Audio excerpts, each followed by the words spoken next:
My parents were addicts and alcoholics. It's the only life I've ever known.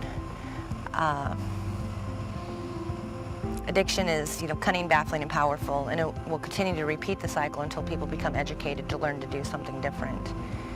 My dad had a brain aneurysm when I was about 5 years old.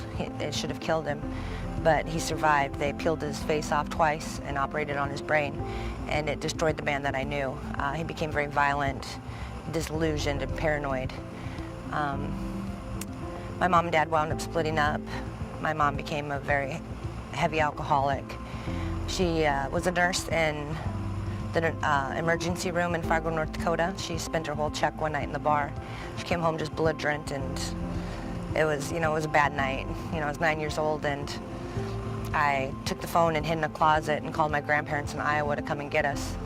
And they took a caravan to Fargo to pick us up. We put my mom in treatment in Sioux City. Unbeknownst to us, my dad was already there for shooting up cocaine, and my parents got back together. I was molested as a child, by my female babysitter, my dad's best friend. When I was 14, I was raped by my aunt's uncle, or my aunt's brother, and, those are things I've never talked about before. I kind of spent my whole life hating my father, and wishing him dead because of the man that he was.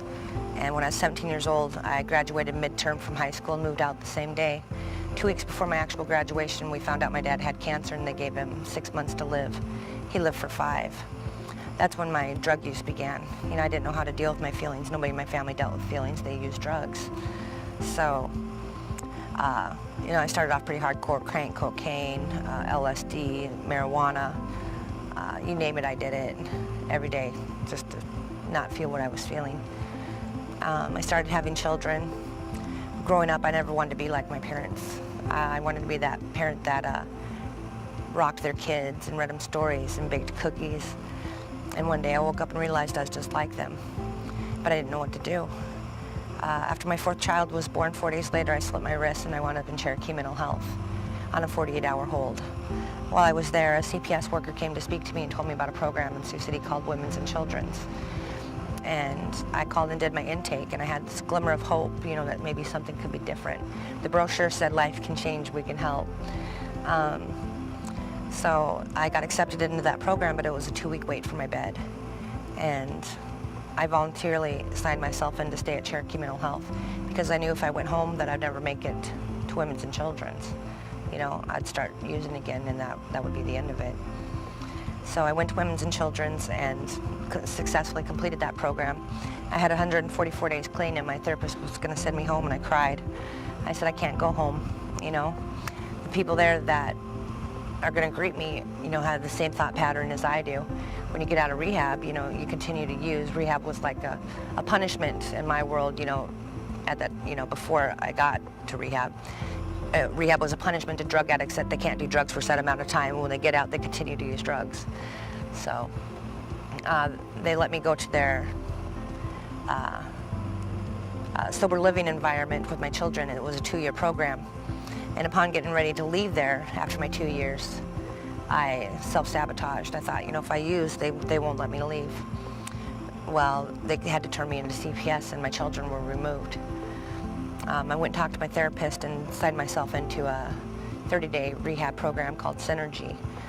And I successfully completed that, and I got out, and that's when I became involved with Eckerd. Jamie Holmes has been a true lifesaver for me. Asking for help was kind of a sign of weakness, you don't ask for help, that's showing weakness. So asking for help is something I've never been good at. Jamie knew when I needed help and I didn't, and was always there to offer it, and made it real easy for me to ask for help. And that's been a true blessing for me. Honesty, being honest, not only with myself but with others, has changed my life, and that's being honest, about everything, I've never told anybody about the sexual molestation in my life because that's so taboo. I didn't think it was something I needed to talk about. It turns out it was something I needed to talk about very much. I go to school. I'm a full-time student. You know, I have almost a 4.0 grade point average. I'm going for social services and addiction counseling.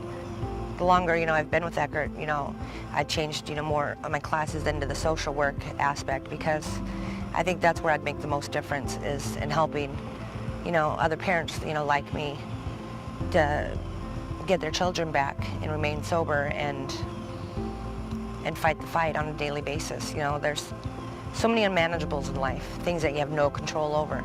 And being an addict, that's something that we really struggle with, because we want to control everything. And it has helped me so much to learn that I have no control over anything except for how I react to any given situation. And I choose how I'm going to react. Eckerd provided me a second chance by being there for me and allowing me to be there for myself, encouraging me to be honest, encouraging me to be open, giving me advice that, I didn't always want to hear, but I knew I needed to, and letting me be okay with that.